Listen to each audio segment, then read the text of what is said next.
AIMIM अध्यक्ष barrister Asaduddin Owaisi Maharashtra चुनाव के बाद पहली बार औरंगाबाद पहुंचे और औरंगाबाद में पार्टी के कार्यकर्ताओं से, पार्टी के कैंडिडेट से मुलाकात की, वहां की जनता का शुक्रिया अदा किया और अपने कैंडिडेट्स की ढारस बंधाई। इम्तियाज़ जलील साहब, नासिर सिद्दीकी साहब, औरंगाबाद मजलिस का सबसे पहला किला है और यहाँ सबसे ज़्यादा वोट MIM को मिले हैं। दूसरे नंबर पर रहे इम्तियाज़ जलील साहब, बहुत क्लोज फाइट से उनको हारे नहीं, हरवा दिया गया। इसी तरह नासिर सिद्दीकी कभी आगे कभी पीछे रहे और फिर बिलाखिर वो हार गए। इम्तियाज़ जलील साहब ने चूँकि 2 इलेक्शन लड़े हैं 5 महीने के अंदर, MIM के टिकट से ही उन्होंने लोकसभा का इलेक्शन लड़ा, कुछ महीने बाद फिर विधानसभा का इलेक्शन लड़ा और विधानसभा का इलेक्शन लड़ने के लिए तैयार नहीं थे। असदुद्दीन ओवैसी साहब ने बताया अपने स्पीच में कि तैयार नहीं थे, तज़ब्ज़ुब का आलम था, लड़ें ना लड़ें। फिर कह रहे हैं कि मैंने स्ट्रिक्टली उनसे मुझे कहना पड़ा, मैंने कहा नहीं इम्तियाज़ तुम जाओ, इलेक्शन लड़ो, इलेक्शन लड़ने के बाद और उसमें जो भी नतीजा आएगा वो देखा जाएगा। असदुद्दीन ओवैसी के कहने पर उन्होंने लब्बैक कहा और इलेक्शन लड़ा।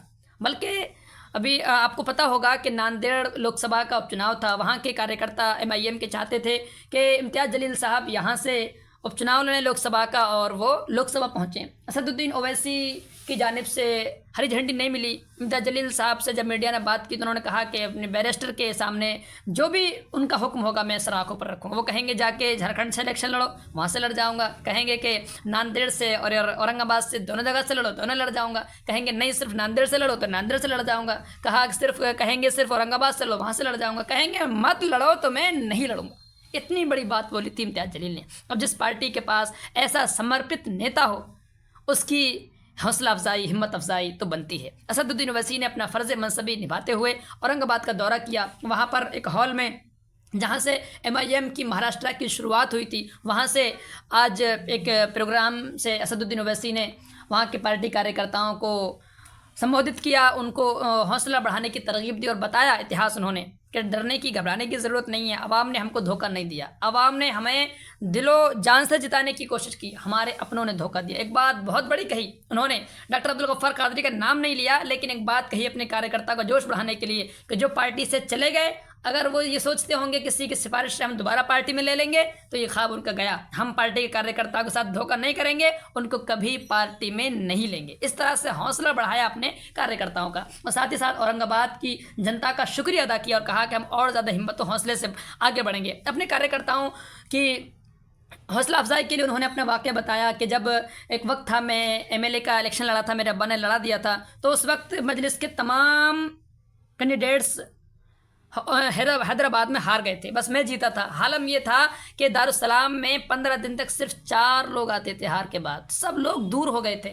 उस वक्त बताते हैं कि मेरे कायद, मेरे वालिद मोहतरम सालार मिल्लत सलाहुद्दीन ओवैसी मुझे समझाते थे कैसे इलेक्शन लड़ा जाता है, कौम के लिए कैसे लड़ा जाता है। बताया उन्होंने कि हम अपने लिए नहीं लड़ रहे हैं, हम कौम के लिए लड़ रहे हैं, हम अल्लाह के रसूल की उम्मत के लिए लड़ रहे हैं, हमें लड़ते रहना है, हार जीत लगी रहेगी। बताते हैं किस तरह से मजलिस के कायदीन ने मजलिस को बढ़ाया है, हमें इसी तरह औरंगाबाद में, पूरे महाराष्ट्र में बढ़ाना है। और बहुत ज़्यादा हौसला अफजाई वाली बात की, एक बात कही उन्होंने कि मैं समझ सकता हूँ मेरे भाई, छोटे भाई इम्तियाज़ जलील का दर्द। उसके बाद कहा अरे यार मुस्कुराओ, तुम मुस्कुराते हुए अच्छे लगते हो। जब ये बात कही तो एक ठहाका मच गया पूरी मजलिस में और बैरिस्टर असदुद्दीन ओवैसी ने अपने सबसे मजबूत सिपाही महाराष्ट्र में उनका बहुत हौसला बढ़ाया, उनको अपना भाई बोला, उनको अपना दोस्त कहा, यार कहा, यानी एक माहौल बनाने की कोशिश की कि कोई अपनी हिम्मत ना हारे और ज़्यादा ताकत के साथ मैदान में आए। आज नहीं कल जीतेंगे, लेकिन इंशाल्लाह जीतकर अपनी मजलिस का पैगाम, अपनी आवाम की आवाज़ सदन तक ज़रूर पहुँचाएँगे।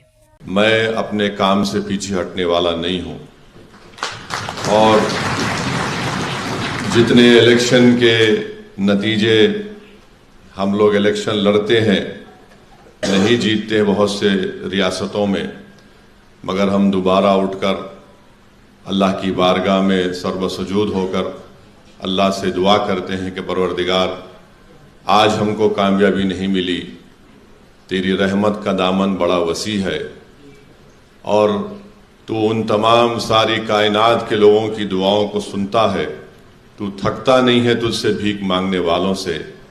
हम फिर से तुझसे भीख मांगते हैं, अपनी ज़ात के लिए नहीं बल्कि रसूल अल्लाह सल्लल्लाहु अलैहि वसल्लम की उम्मत की को ताकत बख्शने के लिए, उनकी एक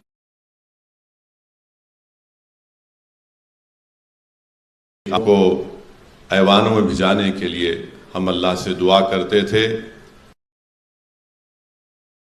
हम अल्लाह से कभी नाउम्मीद हो ही नहीं सकते, क्योंकि हम रसूलुल्लाह सल्लल्लाहु अलैहि वसल्लम के उम्मती हैं और रसूलुल्लाह सल्लल्लाहु अलैहि वसल्लम की सुन्नत हमको पुकार पुकार कर कह रही है कि मक्के की ज़िंदगी को याद रखो।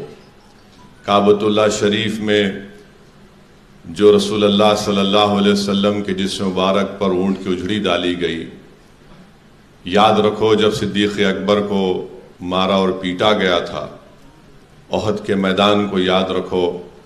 उन तमाम चीज़ें हमको पुकार पुकार कर कह रही हैं कि हम अपने हौसलों को बुलंद रखें। और कुरान करीम में अल्लाह फरमाता है वातसिमु बिहब्दिल्लाह जमीओ वला तफर्रक़ू, कि अल्लाह की रस्सी को मजबूती से थामे रखो और मुंतशिर ना हो। और अल्लाह कुरान में फरमा रहा है ला तक़नतु मिन रहमतिल्लाह, मेरी रहमत से हरगिज़ मायूस मत हो।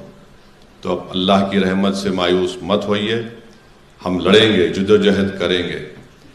जीत कर अगर कोई ये समझ रहा है कि मैं जीत गया, अरे तेरी जीत चंद दिन की है, तो शिकस्त देखेगा इंशाअल्लाह ताला। और अल्हम्दुलिल्लाह जो औरंगाबाद में जितने मजलिस के जो बुनियादें हैं, जो मजलिस की ताकत है, वो अल्हम्दुलिल्लाह वो जवान लोग हैं। दाढ़ी सफ़ेद भी है सऊदी ओवैसी की, मगर मेरा दिल जवान है। तो मैं आपसे अपील कर रहा हूँ, अपने हौसलों को बुलंद रखिए। 2011-12 में हमने इस सफ़र का आगाज़ किया था। इसी हॉल में एक मीटिंग हुई थी, बहुत से लोग हमारे साथ थे जो आज नहीं हैं। जो नहीं है वो नहीं के बराबर हो गए, जो थे और है और रहेंगे इंशाअल्लाह ताला अल्लाह उनको ज़रूर नवाजेगा।